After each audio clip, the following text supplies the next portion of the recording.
नमस्कार साथियों, स्वागत है आपका हमारे YouTube चैनल में। जैसा कि आपको पता है, मध्य प्रदेश प्राथमिक शिक्षक पात्रता परीक्षा का एग्जाम 10 नवंबर से होने को जा रहा है। ठीक, इसके लिए पर्यावरण का इतना सारा कंटेंट है कि हम इसको कहाँ से पढ़ें। तो इसलिए मैं अग्रवाल एग्जाम कार्ड की बुक से इंपॉर्टेंट कंटेंट आपके लिए प्रोवाइड कराने जा रहा हूँ, जिसमें हम जो मोस्ट इंपॉर्टेंट क्वेश्चन हैं उसको डिस्कस करेंगे। इस बुक में टॉपिक वाइज क्वेश्चन दे रखे हैं EVS के, तो उन्हीं में से हम प्रश्नों को यहाँ पर डिस्कस करेंगे।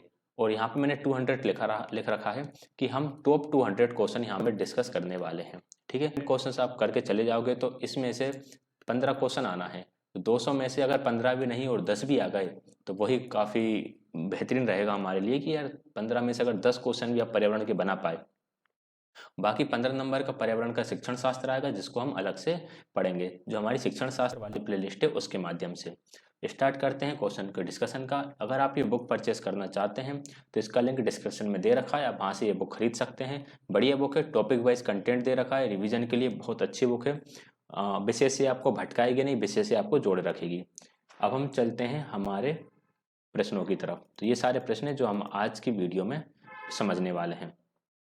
पहला प्रश्न है, एक गैर जलवायु कारक है, इनमें से कौन सा एक गैर जलवायु कारक है? दबाव, नमी, आर्द्रता, भू अवक्रमण। भू अवक्रमण मतलब होता है मृदा की उत्पादन क्षमता का कम हो जाना, जो मृदा अपरदन से संबंधित है। तो यही एक गैर जलवायु कारक है। Option number D correct answer रहेगा। क्वेश्चन नंबर सेकंड है, निम्नलिखित में से किस अनुसार वायुमंडल में 78 कर लेना इसको, ये 78 रहेगा। 78% नाइट्रोजन और 21% ऑक्सीजन है। तो यह जो इनको बांटा गया है, ये बांटा गया है आयतन के अनुसार। नेक्स्ट है क्वेश्चन नंबर 3, एक पारिस्थितिक तंत्र में सबसे बड़ी संख्या में जुड़ी खाद्य श्रृंखलाएं मिलकर बनाती हैं, जिससे पारिस्थितिक संतुलन स्थापित होता है। क्या बनाती हैं? बड़ी संख्या में जुड़ी खाद्य श्रृंखलाएं मिलकर एक खाद्य जल बनाती है, जिससे पारिस्थितिक संतुलन स्थापित होता है। आगे बढ़ेंगे क्वेश्चन नंबर 4 की तरफ। निम्नलिखित में से कौन भारत में जैव विविधता तप्त स्थल नहीं है? तप्त स्थल मतलब है हॉट स्पॉट। कौन सा हॉट स्पॉट नहीं है? हॉट स्पॉट ऐसी जगह है जहां पर कई प्रकार की जैव विविधताएं पाई जाती हैं। पूर्वी हिमालय एक हॉट स्पॉट है, पश्चिमी घाट भी एक हॉट स्पॉट है, अंडमान और निकोबार द्वीप समूह भी एक हॉट स्पॉट है। उत्तरी मैदान जो है वह हॉट स्पॉट के अंदर नहीं आते, तो अरावली हिल्स हॉट स्पॉट नहीं है। तो ऑप्शन नंबर डी हमारा करेक्ट आंसर हो जाएगा। अगला है क्वेश्चन नंबर 5, ओजोन रिक्तीकरण यानी ओजोन छिद्र विश्व के किस भाग में सबसे अधिक है? उत्तरी ध्रुव, भूमध्य रेखा के आसपास, दक्षिणी ध्रुव या कर्क रेखा के आसपास? तो ओजोन रिक्तीकरण यानी ओजोन छिद्र है वो दक्षिणी ध्रुव के आसपास सबसे अधिक है। आगे बढ़ेंगे क्वेश्चन नंबर 6 की तरफ।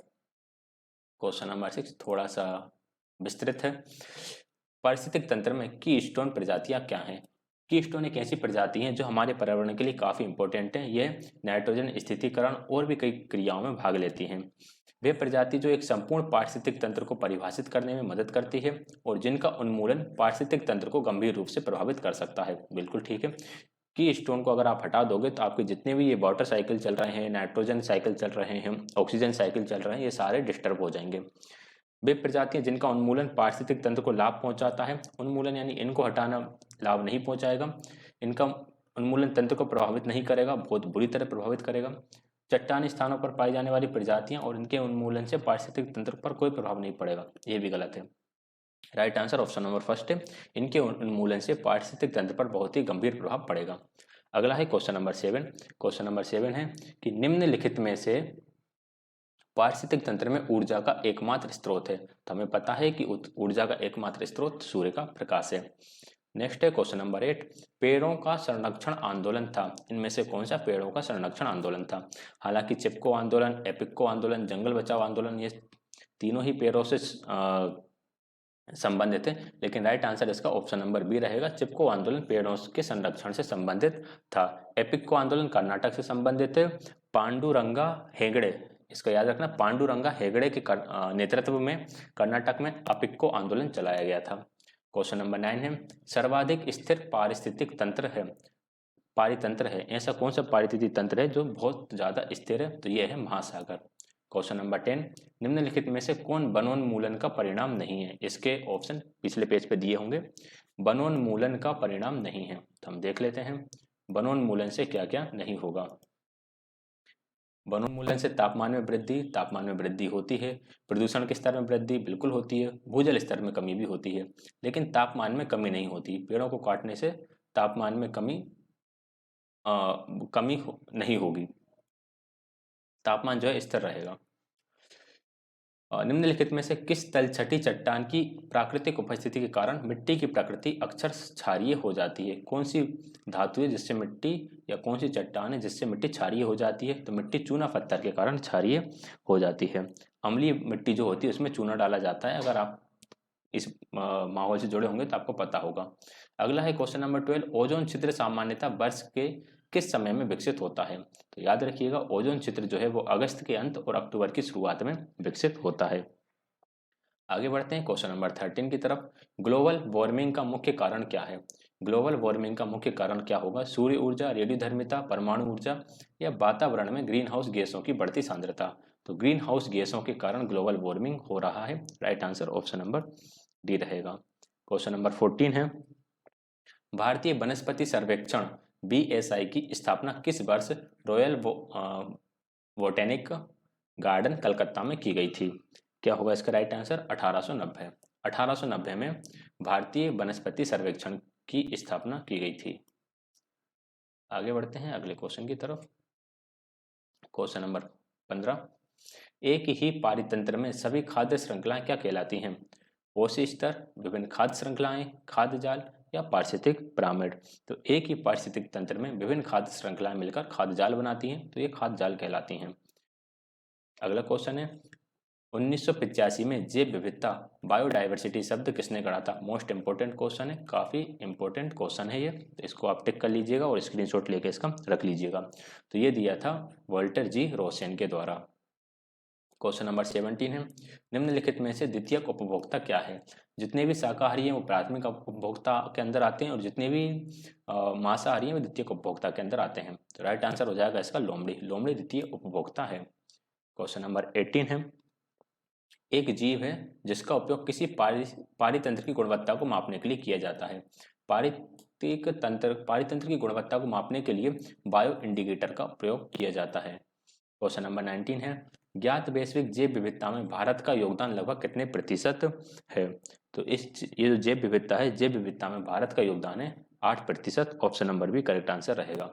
क्वेश्चन नंबर 20 है, ओजोन अपक्षय के हानिकारक प्रभावों को मान्यता देते हुए किस संधि पर हस्ताक्षर किए गए थे? ओजोन अपक्षय के हानिकारक प्रभावों को मान्यता देते हुए मॉन्ट्रियल प्रोटोकॉल, इस पर हस्ताक्षर किए गए थे। क्वेश्चन नंबर 21, केरल में कौन सा टाइगर रिजर्व है जो बड़े परिणाम के बायोडाटा टाइप को संरक्षित करता है? केरल में कौन सा राष्ट्रीय उद्यान है ये आपको बताना है। केरल में पेरियार टाइगर रिजर्व है। क्वेश्चन, पारिस्थितिक तंत्र पर मानवीय गतिविधियों के प्रभाव के बारे में निम्नलिखित में से कौन सी गतिविधि सही है? पारिस्थितिक तंत्र पर मानवीय गतिविधि होने से क्या होता है? भूजल का ह्रास हो जाता है, बिल्कुल ठीक है। उर्वरता बढ़ाना, वन क्षेत्र में वृद्धि करना, प्रदूषण कम करना। अगर मानव चाहे तो ये तीनों काम कर सकता है, लेकिन मानवीय गतिविधि से भूजल का ह्रास हो जाता है, भूजल की कमी आ जाती है। क्वेश्चन नंबर 23 है, निम्नलिखित में से कौन एक गैसीय जैव भू रासायनिक चक्र नहीं है? आपको बताना है कि इनमें से कौन सा एक गैसीय जैव भू रासायनिक चक्र नहीं होगा। तो हमें चक्र यहाँ पर देखने के लिए मिलेंगे, जल चक्र, कार्बन चक्र, फास्फोरस चक्र, या फिर ऑक्सीजन चक्र। इसका राइट आंसर होगा ऑप्शन नंबर सी, फास्फोरस चक्र। क्वेश्चन नंबर 24 है, ग्लोबल वार्मिंग के लिए कौन सी गैस जिम्मेदार है? ग्लोबल वार्मिंग के लिए याद रखिएगा कार्बन डाइऑक्साइड गैस जिम्मेदार है। अगला है क्वेश्चन नंबर 25, जल अधिनियम प्रदूषण एवं रोकथाम किस वर्ष लागू किया गया था? तो यह 1974 में लागू किया गया था। आपको इनका बस फटाफट रिवीजन करते हुए चलना है। यहाँ पर अपने पास अभी इतना समय भी नहीं है कि हम इसको एक एक टॉपिक को लेकर बैठें। जैसे कि अगर हमने ये उठा लिया जल अधिनियम, तो हम जल अधिनियम को ही डिटेल में पढ़ने लगे। इतना हमारे पास समय भी नहीं है, और इतना अभी आप पढ़ने का आपके पास भी समय नहीं है। तो हम फटाफट क्वेश्चंस को करते जाएंगे, जो इंपॉर्टेंट चीज़ें उनको समझते जाएंगे। निम्नलिखित में से कौन सा प्राथमिक प्रदूषक नहीं है? कार्बन मोनोऑक्साइड, नाइट्रोजन ऑक्साइड, कणिकीय कार्बनिक यौगिक, या भूतल ओजोन? तो इसका राइट आंसर रहेगा ऑप्शन नंबर डी, भूतल ओजोन प्राथमिक प्रदूषण नहीं है। क्वेश्चन नंबर 27 है, निम्नलिखित प्रदूषकों में ओजोन शामिल है जो तब बनता है जब हाइड्रोकार्बन और नाइट्रोजन ऑक्साइड किसी उपस्थिति में जुड़ते हैं। तो ये राइट आंसर रहेगा ऑप्शन नंबर सी, सूर्य का प्रकाश। क्वेश्चन नंबर 28 है, निम्न में से किस प्रकार के प्रदूषण का भूमंडलीय ऊष्मीकरण ग्लोबल वार्मिंग पर सीधा प्रभाव नहीं पड़ता है?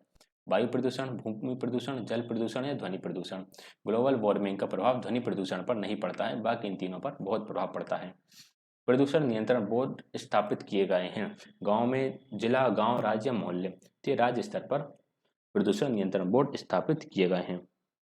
अगला है क्वेश्चन नंबर 30, चूना पत्थर या संगमरमर के ऐतिहासिक स्मारकों पर पड़ता है। एक रासायनिक प्रतिक्रिया होती है जिसका इन संरचनाओं पर संक्षारण प्रभाव पड़ता है। प्रतिक्रिया सामग्री को भंग कर देती है जिससे स्थायी क्षति होती है। तो अम्ल वर्षा होने से संगमरमर की ऐतिहासिक स्मारकों पर बहुत प्रभाव पड़ रहा है। आगरा के ताजमहल पर इस पर बहुत ज़्यादा गहरा प्रभाव पड़ रहा है। अगला है क्वेश्चन नंबर 31, अम्लीय वर्षा के परिणाम स्वरूप निम्नलिखित में से किस तत्व का मिट्टी से अधिक अवशोषण होता है? तो अम्लीय वर्षा के फलस्वरूप जो एल्यूमिनियम है उसका मिट्टी से अधिक अवशोषण होता है। आगे बढ़ेंगे अगले प्रश्न की तरफ। 32, वाहन प्रदूषण का बड़ा कारक क्या है? H2S, CO2, NH3 या NOx? वाहन प्रदूषण का बड़ा कारक है नाइट्रोजन ऑक्साइड। प्राथमिक प्रदूषक कौन सा है? SO3, ओजोन, PAN या CO? CO मतलब कार्बन मोनोऑक्साइड। तो प्राथमिक प्रदूषण कौन रहेगा? CO यानी कार्बन मोनोऑक्साइड।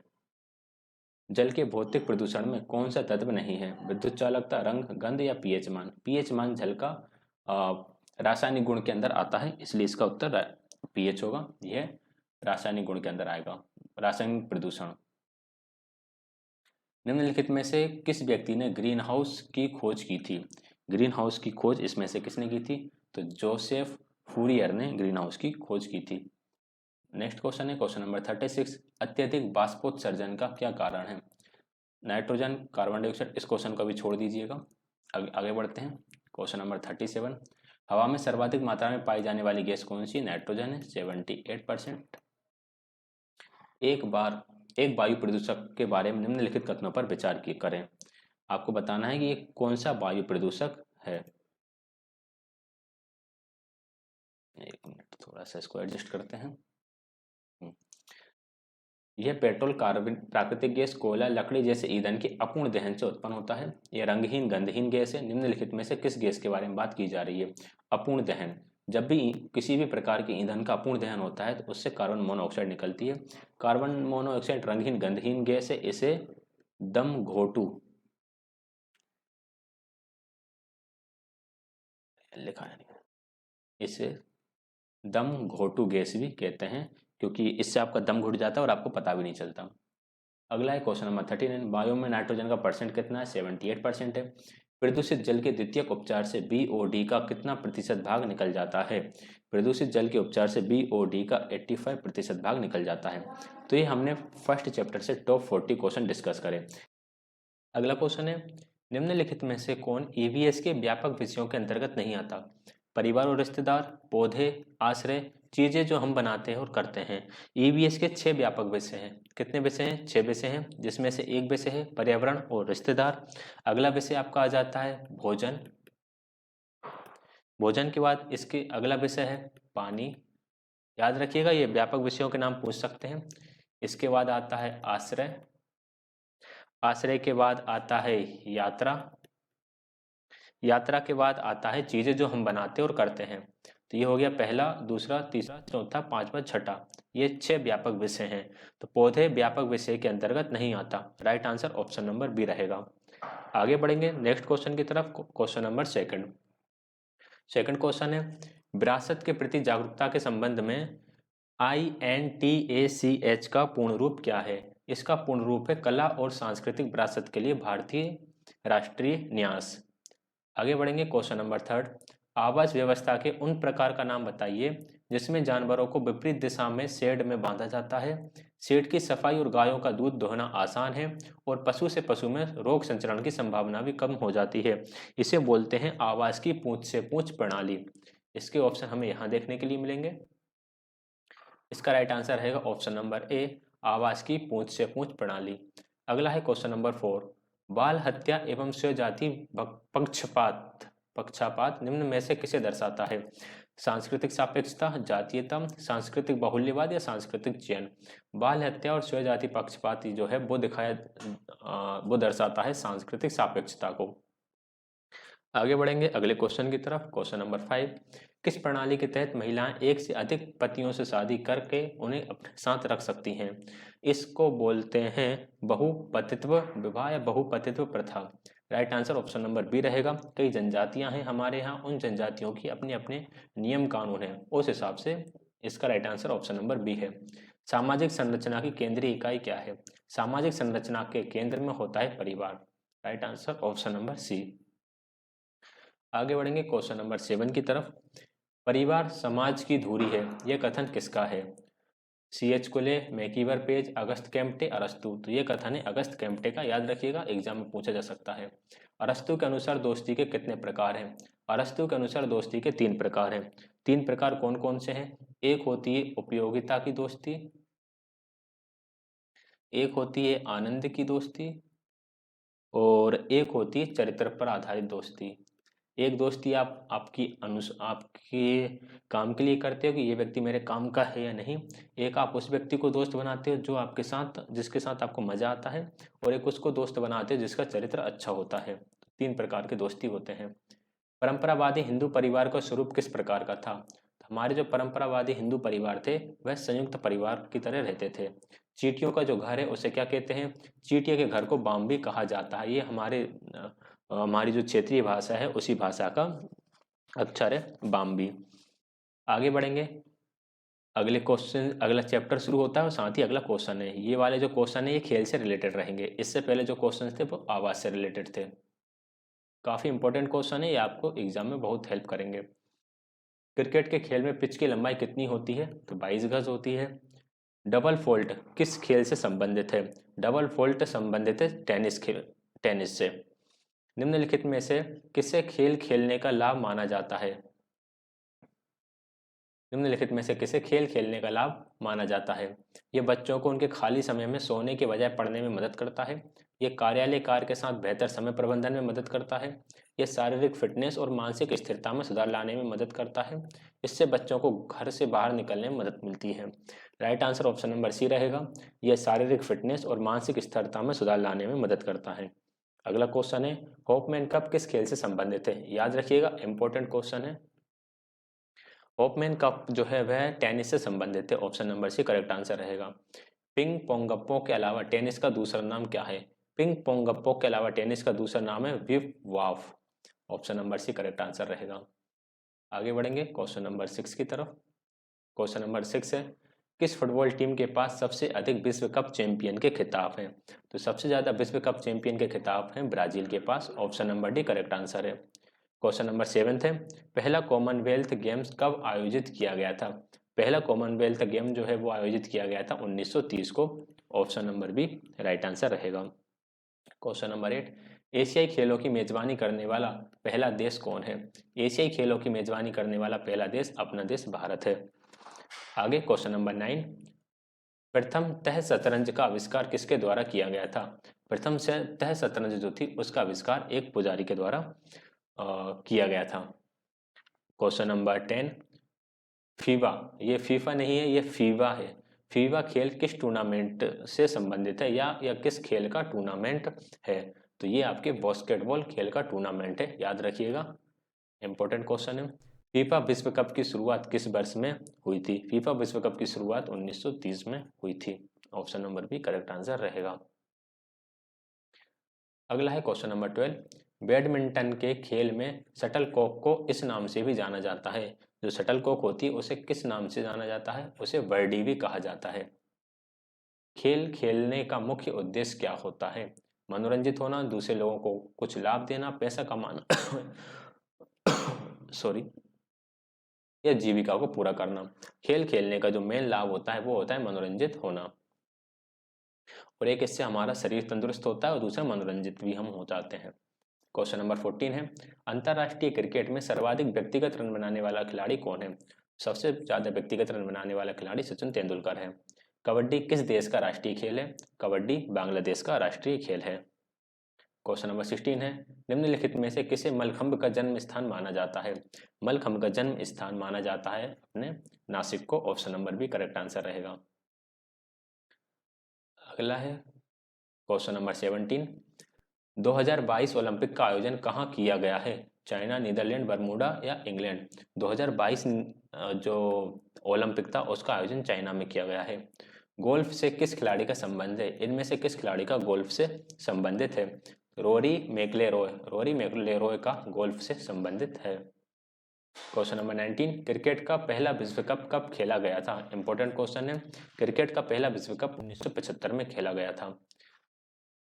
क्वेश्चन नंबर 20, एक आधिकारिक टेबल टेनिस मैच के दौरान एक खिलाड़ी के पास 2 गेम के बीच में कितने मिनट का ब्रेक मिलता है? तो एक खिलाड़ी को 2 गेम के बीच में 1 मिनट का गेम मिलता है। आगे बढ़ेंगे हम अगली चैप्टर की तरफ, जिसमें हमारे पास अगले क्वेश्चन देखने के लिए हमें मिलेंगे।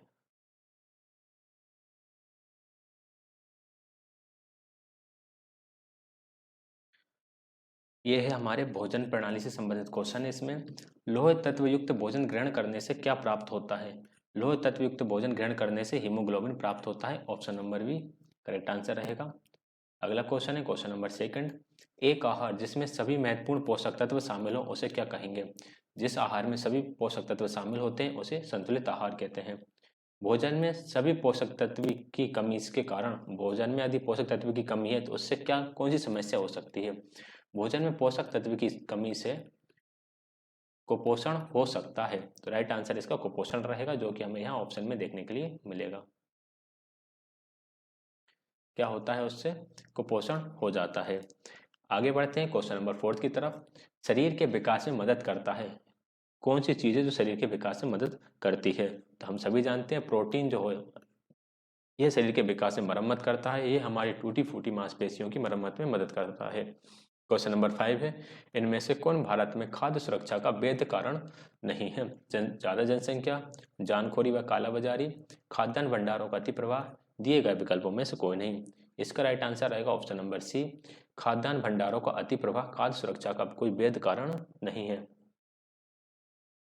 क्वेश्चन नंबर 6 है, रतौंधी की कमी से होता है, रतौंधी रोग जो है वह किसकी कमी से होता है? आयोडीन, लोहा, विटामिन सी या फिर विटामिन?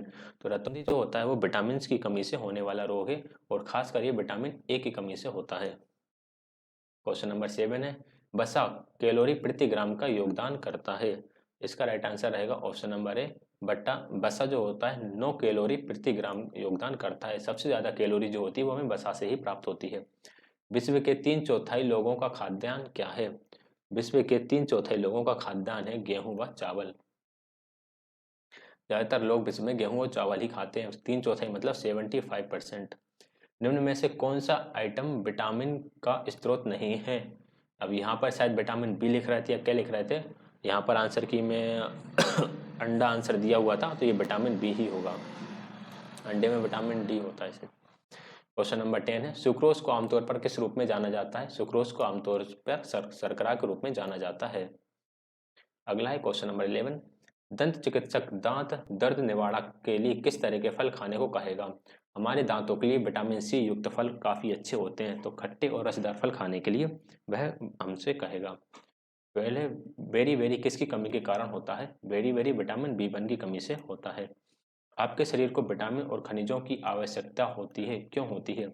विटामिन और खनिजों की आवश्यकता इसलिए होती है क्योंकि जो हमारी चयापचय क्रियाएं प्रतिक्रियाएं होती हैं शरीर को, इनको पूरा करने में ये मदद करते हैं। ये हमें ऊर्जा नहीं देते हैं, ना ही हमारी विकास में मदद करते हैं, लेकिन जो प्रक्रियाएं होती हैं हमारे अंदर, पाचन की क्रिया, श्वसन की क्रिया, अपशोषण, खाने को अपशोषित करने की क्रिया, उन क्रियाओं में ये योगदान देते हैं विटामिन और खनिज। क्वेश्चन नंबर 14 है, जर्दी या पीला प्रोटीन अंडे के तरल का वजन लगभग कितना प्रतिशत का वजन का लगभग कितना प्रतिशत होता होता है? राइट आंसर रहेगा ऑप्शन नंबर डी, ये उसका लगभग 33% होता है। आयोडीन युक्त नमक का प्रयोग किस बीमारी की रोकथाम के लिए किया जाता है? आयोडीन युक्त नमक का प्रयोग गलकंडा या घेंगा रोग को दूर करने के लिए किया जाता है। कौन सी जोड़ी सही नहीं है? विटामिन डी सूखा रोग बिल्कुल होता है, थायमिन बेरी बेरी ये भी सही है। विटामिन के से बांझापन नहीं होता, विटामिन के से होता है रक्त का थक्का नहीं जमता। और नाइसिन पेलेग्रा ये भी सही है, तो option number C correct answer हो जाएगा। स्वस्थ हड्डियों के लिए क्या आवश्यक है? स्वस्थ हड्डियों के लिए कैल्शियम और विटामिन डी दोनों ही आवश्यक हैं। क्वेश्चन नंबर 18 है, ऐसा कौन सा भोजन है जो आपको अस्वाभाविक रूप से उच्च ऊर्जा देता है? तो जो चीनी है ये आपको ज़्यादा ऊर्जा देती जितनी आपको नहीं चाहिए, अस्वाभाविक रूप से, यानी कि जितनी मात्रा में नहीं होना चाहिए उससे ज़्यादा। सेब, संतरा, अनार और केला खाने के बाद संतरे का स्वाद काफ़ी से भिन्न माना जाता है। क्यों माना जाता है? क्योंकि संतरे में विटामिन सी पाया जाता है। क्वेश्चन नंबर 20 है, कुपोषण का एक प्रकार एमडीडी का अर्थ है? एमडीडी का मतलब होता है mineral deficiency disease. Option number D right answer रहेगा। अब हम बढ़ेंगे अगले पार्ट की तरफ और देखते हैं अगले पार्ट में किस प्रकार के क्वेश्चन है। इस वाले भाग में हमारे जलवायु से संबंधित क्वेश्चन है। उष्णकटिबंधीय मानसूनी जलवायु पाई जाती है। उष्णकटिबंधीय मानसूनी जलवायु भारतीय उपमहाद्वीप, दक्षिणी अमेरिका के उत्तर पूर्वी भाग और उत्तरी ऑस्ट्रेलिया में पाई जाती है। अगला है, अधिकांश भारतीय प्रायद्वीप कोपेन की प्रणाली के अनुसार समूहग्रहित किया जाएगा। देखो यहाँ पर ये लिखा है AF, ये लिखा है AM, ये लिखा है BH, BS, एक मिनट,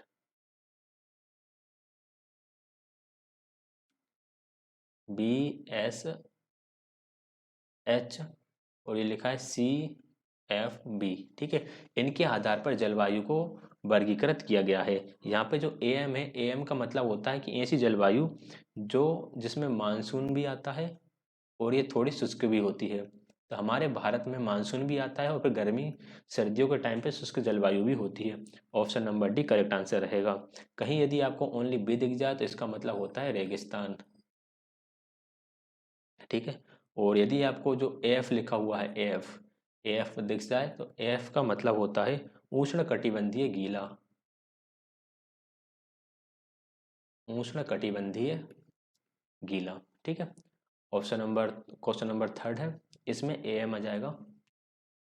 भारत सरकार ने आपदा प्रबंधन अधिनियम किस वर्ष बनाया था?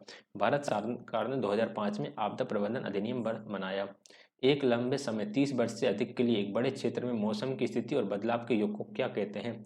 अगर बहुत लंबे समय तक मौसम की स्थिति बदलती है तो उसे हम जलवायु परिवर्तन या जलवायु कहते हैं।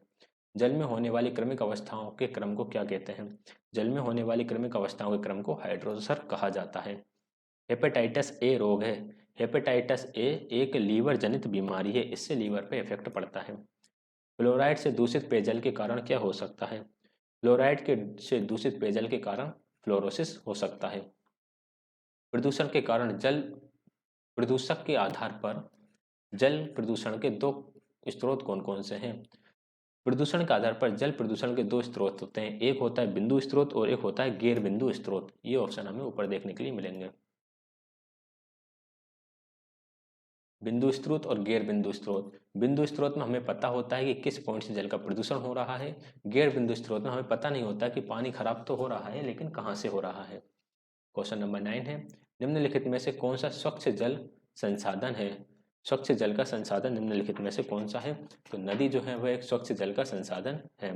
महासागर समुद्र का पानी पीने योग्य नहीं होता है। और पूल किस प्रकार का पूल है? स्विमिंग पूल का पानी हम पी नहीं सकते हैं। क्वेश्चन नंबर 10 है, यदि कोई व्यक्ति प्रतिदिन साबुन से स्नान करे तो निम्नलिखित में से कौन सी बीमारी जिससे अंधापन और अन्य दृष्टि की समस्या हो सकती है को फैलने से रोका जा सकता है? तो वो है ट्रेकोमा। ट्रेकोमा जो होती है वो आंखों से संबंधित बीमारी है जिससे हमारे अंदर अंधापन आ सकता है। क्वेश्चन नंबर 11 है, जल संभर संरक्षण का प्राथमिक उद्देश्य क्या है? जल संभर संरक्षण का प्राथमिक उद्देश्य है पानी की गुणवत्ता को बनाए रखने और बहाल करने के लिए। क्वेश्चन नंबर 12 है, पीलिया रोग में जीवाणु द्वारा शरीर के किस अंग में सूजन आ जाती है? तो पीलिया रोग में यकृत में सूजन आ जाती है।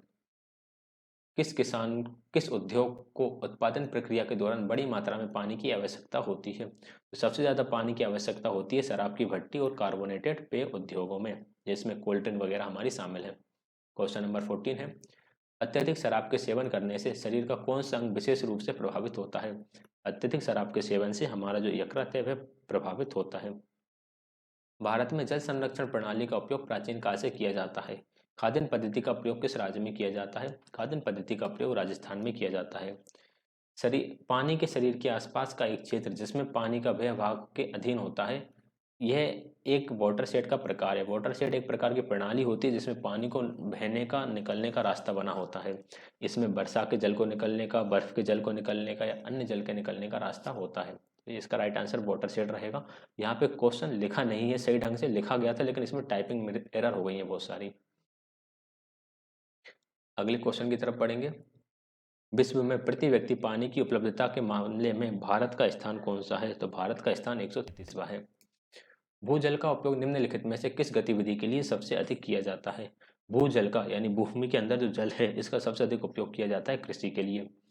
जल संरक्षण की कौन सी विधि नहीं है? बांस काटने से, बांस से टपकने वाली सिंचाई प्रणाली, भूजल निष्कर्षण, कुंडस या पानी को बर्बादी से बचाना। भूजल निष्कर्षण, भूजल निष्कर्षण मतलब पानी भूमि में से जल को निकाल रहे हो, यह पानी के बचाने की विधि नहीं है। एस्केरिस संक्रमण किसके द्वारा फैलता है? एस्केरिस संक्रमण एस्केरिस के अंडों से दूषित जल पीने से, पेयजल पीने से फैलता है। नेक्स्ट क्वेश्चन है, जल संभरों के सभी संग्रहों को एक ही प्रमुख जल निकाय में छोड़ देना कि क्या कहलाता है? ये कहलाता है जल निकासी बेसिन। अमेरिकी भौतिकी विज्ञानी और भूकंप विज्ञानी जिन्होंने भूकंप की तीव्रता को मापने के लिए रिएक्टर स्केल विकसित किया था, किसने किया था? चार्ल्स रिएक्टर ने रिएक्टर स्केल विकसित किया था। अब हम बढ़ेंगे अगले पार्ट की तरफ और अगले पार्ट में हमें किस प्रकार के क्वेश्चन मिलते हैं देखते हैं। इसमें हमें मिले हैं क्वेश्चन, हमारे लोक नृत्य तो है पहले में, तो इसी से आधार पर कुछ क्वेश्चन होंगे। झूम क्या है? अरे ये खेती-बाड़ी वाले क्वेश्चन है। झूम क्या है? झूम एक प्रकार की खेती या कृषि का प्रकार है जो कि मिजोरम में चलती है। क्वेश्चन नंबर सेकंड है, निम्नलिखित में से कौन सी विधि मृदा की उर्वरता और नमी के संरक्षण में मदद नहीं करेगी? कौन सी विधि नहीं करेगी? तो स्थानांतरण कृषि मृदा की उर्वरता और नमी के संरक्षण में नहीं करेगी। इसमें एक जगह खेती की जाती है, फिर छोड़कर दूसरी जगह कर लेते हैं, फिर उसको छोड़कर अगली जगह कर लेते हैं। भारत के विभिन्न हिस्सों में कृषि उत्पादन भिन्न भिन्न तीव्रताओं के बाढ़ और सूखों से बहुत अधिक प्रभावित होता है। उस संबंध में निम्नलिखित में से कौन सा एक उपाय धारणीय नहीं होगा? व्यापक सिंचाई की सुविधाओं का प्रावधान, फसल कैलेंडर में परिवर्तन, कृषि के लिए बाढ़ और सूखा प्रवण क्षेत्रों का परिहार, बाढ़ और सूखे दशाओं से सर्वाधिक उपयुक्त फसलों के चयन पर बल। हम फसलों के चयन करेंगे, कैलेंडर के अनुसार फसलों को बोएंगे और व्यापक सिंचाई सुविधाओं का प्रावधान भी करेंगे, लेकिन उस जगह को ही छोड़ देना ठीक बात नहीं है। Right answer option number C रहेगा, यह उपाय धारणीय नहीं है। निम्नलिखित में से किसको भारत की नकदी फसल माना जाता है? तो जो प्याज है उसको भारत की नकदी फसल माना जाता है। क्वेश्चन नंबर 5 है, निम्नलिखित में कौन सी भारत में रबी की फसल नहीं है? जूट रबी की फसल नहीं है। क्वेश्चन नंबर 6 है, निम्नलिखित में से किस एक प्राणी को किसान का मित्र कहा जाता है? तो केंचुआ जो है, केंचुआ को किसान का मित्र कहा जाता है। कार्य कार्यकीय रूप से शुष्क मिट्टी की क्या विशेषता है, इसको कैसे पहचानोगे? उसमें अधिक जल होगा, जो शुष्क मिट्टी है उसमें जल नहीं होता, पौधों को प्रकाश पर्याप्त नहीं मिलता, ये गलत है। मिट्टी में लवण सांद्रता अधिक होती है, ये सही है। मिट्टी कठोर होती है, गलत है। राइट आंसर रहेगा ऑप्शन नंबर सी। अगला क्वेश्चन है क्वेश्चन नंबर 8, भारत में कृषि को प्रभावित करने वाला मौसम सबसे महत्वपूर्ण तत्व क्या है? हमारे भारत में कृषि को सबसे ज्यादा प्रभावित करती है जो हमारी बारिश होती है यहाँ पर, वो। तो option number D correct answer रहेगा। क्वेश्चन नंबर 9 है, सीढ़ीदार खेती निम्नलिखित में से किस क्षेत्रों में की जाती है? सीढ़ीदार जो है वह खेती सबसे ज्यादा की जाती है पहाड़ी ढलानों पर। Right answer option number A रहेगा। क्वेश्चन नंबर 20 है, किस राज्य में झूम खेती की प्रथा सामान्य है? ये पहला क्वेश्चन भी हमारा यही था। झूम खेती की प्रथा सबसे ज्यादा सामान्य है मिजोरम में। कर्नाटक में किसानों द्वारा खेती की मिट्टी को खोदकर नरम करने के लिए उपयोग किए जाने वाले औजार को क्या कहते हैं? इस औजार को कहते हैं वो लोग खूंटी। हमारे यहाँ खूंटी अलग ही होती है जो दीवार में खुड़ी रहती है। मिजोरम में जब फसल का काम समाप्त हो जाता है तो लोग एकत्र होते हैं और त्योहार मनाते हैं। इस एक प्रकार के त्योहार को क्या कहते हैं? एक साथ खाना पकाते, खाते, मजे करते, नाचते हैं, गाते हैं, उसे विशेष नाच होता है। अच्छा, विशेष नाच होता है, उस नाच का नाम क्या है? उस नाच का नाम है चेराव। निम्नलिखित में से कौन मिट्टी के निर्माण में शामिल नहीं है? जो पत्ते होते हैं उनका काम मिट्टी बनाना नहीं होता, उनका काम होता है खाद माद बनाना। खनिज पदार्थ, वायु, पानी मिट्टी के निर्माण में सहायक है। निम्नलिखित में से कौन सी मिट्टी स्थायी रूप से जमी हुई है? तो जेली सोल से मिट्टी जो है वो स्थायी रूप से जमी हुई मिट्टी है। एक एक मृदा वैज्ञानिक है जो मृदा विज्ञान की एक शाखा में विशेषज्ञता रखता है, जो मिट्टी की पहचान, गठन और वितरण से संबंधित है। रिक्त स्थान भरें। तो ये कौन होता है? ये मृदा विज्ञानी होता है। ये क्वेश्चन देख के समझ में आ रहा है। क्वेश्चन नंबर 16 है, निम्नलिखित में से किस मिट्टी में नमक की मात्रा अधिक होगी? जो खारी मिट्टी है उसमें नमक की मात्रा अधिक होगी। मिट्टी पर मृदा परीक्षण करते समय निम्नलिखित में से किसका मूल्यांकन नहीं किया जाता? पोषक तत्व, रंग, संरचना या फिर अम्लता स्तर। तो इसमें उसके रंग का मूल्यांकन नहीं किया जाता।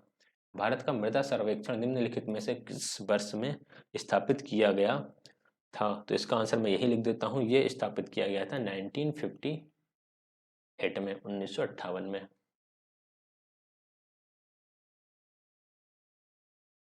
क्वेश्चन नंबर 19 है, निम्नलिखित में से कौन प्राथमिक मृदा खनिज नहीं है? कैल्शियम, चिकनी मिट्टी, सोडियम या फिर लोहा। तो चिकनी मिट्टी प्राथमिमिक मृदा खनिज एक प्रकार का नहीं है। ये तीनों ही खनिज है, जबकि मिट्टी कोई खनिज पदार्थ नहीं है। दुनिया में दालों का सबसे बड़ा उत्पादक होने के साथ साथ सबसे बड़ा उत्पादक उपभोक्ता भी है। तो भारत में सबसे ज़्यादा दाल होती भी है और भारत ही सबसे ज़्यादा दाल कंज्यूम भी करता है। भारत में हरित क्रांति का श्रेय किसे जाता है?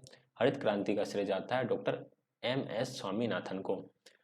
व्यापारिक फसल नहीं है, इनमें से कौन सी व्यापारिक फसल नहीं है? तो जो मक्का है वो व्यापारिक फसल नहीं है। कपास, तंबाकू और जूट ये व्यापारिक फसलें हैं। आगे बढ़ेंगे, अब देखते हैं अगले क्वेश्चन हमें कौन से किस प्रकार के प्रश्न हमें आगे मिलते हैं। वर्मी कंपोस्टिंग प्रक्रिया निम्नलिखित में से किस जीव द्वारा की जाती है? हमें पता है वर्मी कंपोस्टिंग की प्रक्रिया है वो केंचुआ के द्वारा की जाती है। निम्नलिखित में से किसका उपयोग खाद्य प्राप्त करने में नहीं किया जाता? पत्थर का उपयोग खाद्य प्राप्त करने में नहीं किया जाता। डीडीटी का अधिकांश जमाव होता है। डीडीटी का अधिकांश जमाव समुद्री जल में होता है। निम्नलिखित में से कौन प्राकृतिक खतरों का एक उदाहरण है? विस्फोट मानव निर्मित है, ये जहरीली कचरा ये भी मानव का है, बांध की विफलता भी मानव का है। प्राकृतिक खतरा है सुनामी।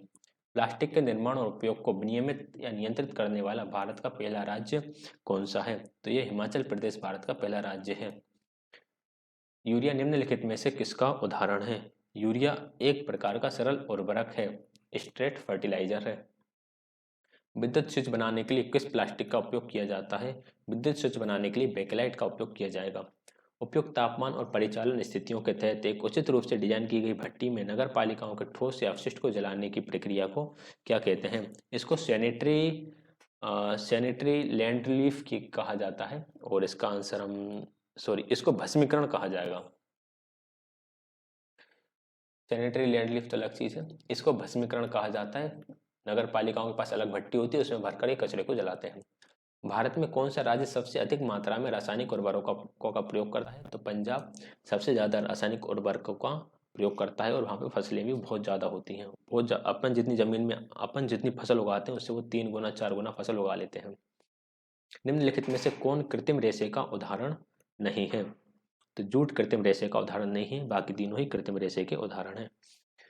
तेल सेल, ऑयल सेल या कोयले से निकाले गए संश्लिष्ट अपरिष्कृत तेल को क्या कहा जाता है?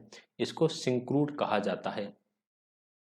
निम्नलिखित में से कौन से खाद के लाभ हैं? यह मिट्टी की जल धारणता को बढ़ाता है, यह मिट्टी को भुरभुरी बनाता है। दोनों ही सही है, option number C correct answer हो जाएगा। क्वेश्चन नंबर 13 है, निम्नलिखित में से कौन सा ग्लोबल वार्मिंग का दीर्घकालिक परिणाम नहीं है? राइट आंसर रहेगा तापमान में गिरावट।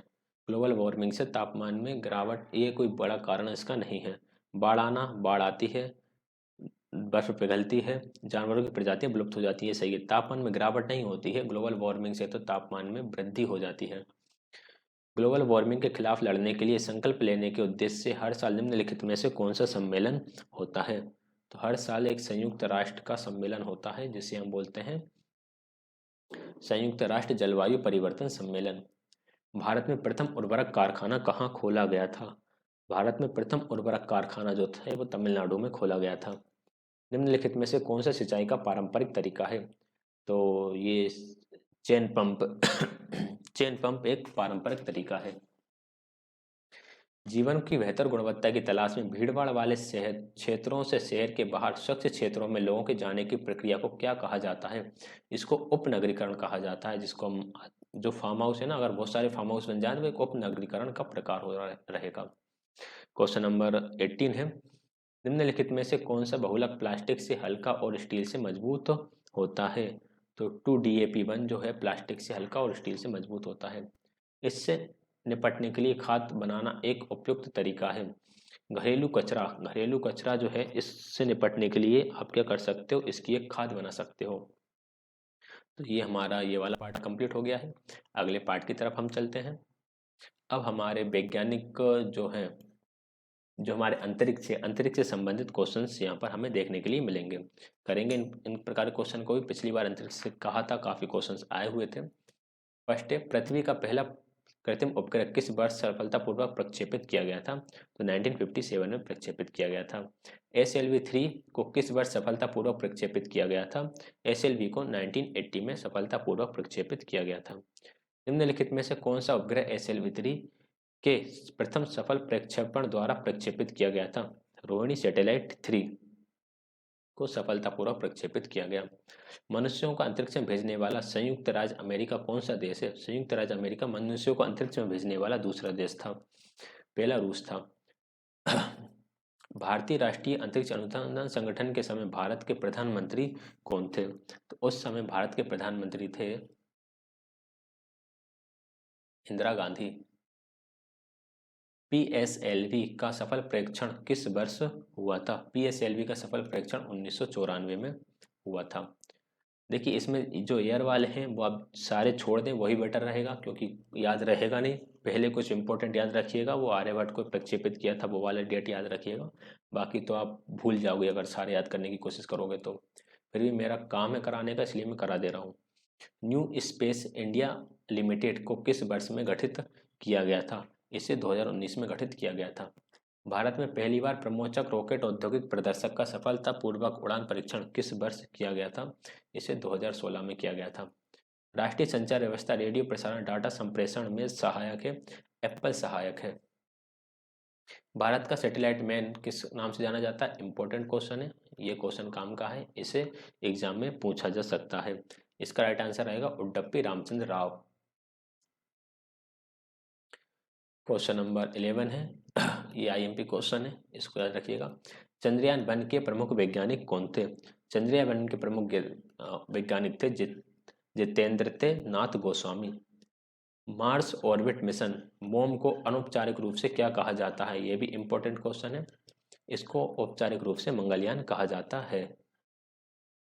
भारतीय गगन अंतरिक्ष नेटवर्क IDSN निम्नलिखित में से किस स्थान पर स्थित है? तो ये बेलालू में स्थित है।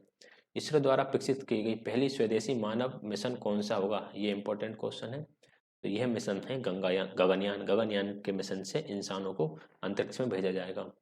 संयुक्त राज्य अमेरिका ने अपना पहला उपग्रह किस वर्ष में लॉन्च किया था? संयुक्त राज्य अमेरिका ने अपना पहला उपग्रह वर्ष 1958 में लॉन्च किया था। चंद्रयान-2 द्वारा चंद्रमा के किस ध्रुव की खोज की जानी थी? चंद्रयान-2 द्वारा चंद्रमा के दक्षिणी ध्रुव की खोज की जानी थी।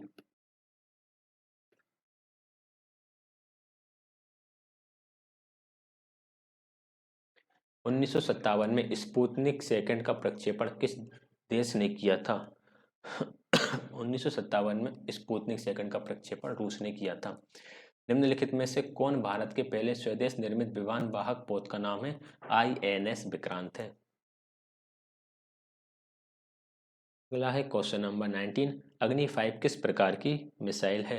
अग्नि 5 एक लंबी दूरी की सतह से सतह पर मार करने वाली बैलिस्टिक मिसाइल है। क्वेश्चन नंबर 20 है, भारत ने पहला परमाणु हथियार परीक्षण कब किया था?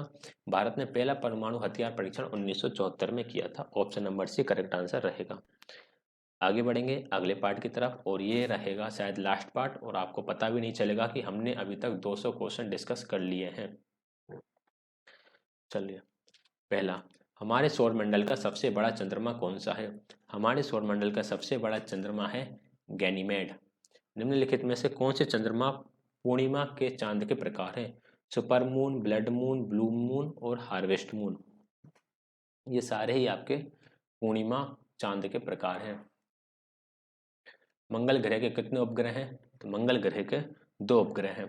निम्नलिखित में से कौन से चंद्रमा पूर्ण चंद्र ग्रहण पर दिखाई देगा? पूर्ण चंद्र ग्रहण पर हमें ब्लड मून दिखाई देता है। Option number C correct answer रहेगा। चंद्रमा का कौन सा ध्रुव छाया में रहता है?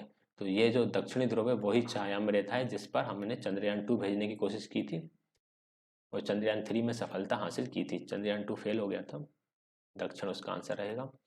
कितने स्थलीय कितने स्थलीय ग्रह हैं? तो हमारे जो कुल ग्रह हैं उनमें से 4 स्थलीय ग्रह हैं। स्थलीय ग्रह मतलब कि इनकी आकृति ठोस है। इसके बाहर वाले जो ग्रह हैं, मंगल के बाद जो ग्रह आते हैं बुध, शुक्र, पृथ्वी, मंगल, ये स्थलीय ग्रह हैं। इसके बाद जो ग्रह हैं वो गैसियों के पिंड हैं। आकार में पृथ्वी के सबसे समरूप ग्रह कौन सा है? आकार में पृथ्वी के सबसे समरूप जो ग्रह है वह शुक्र ग्रह है।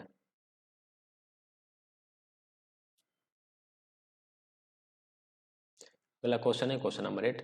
निम्नलिखित में से किसे हमारे सौर मंडल में एक लघु ग्रह के रूप में वर्गीकृत किया गया था? एरिस को एक लघु ग्रह के रूप में वर्गीकृत किया गया है।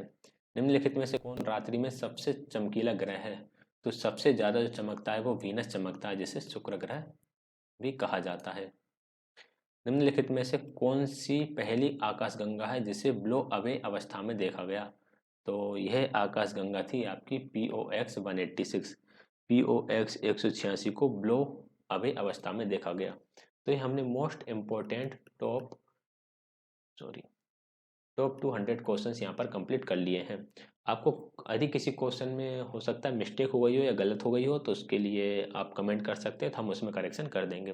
बाकी वीडियो कैसी लगी ये कमेंट करके बताइएगा, और इस प्रकार की यदि आप वीडियो चाहते हैं तो उसके लिए भी आप कमेंट कर सकते हैं। वीडियो देखने के लिए आप सभी का बहुत बहुत धन्यवाद।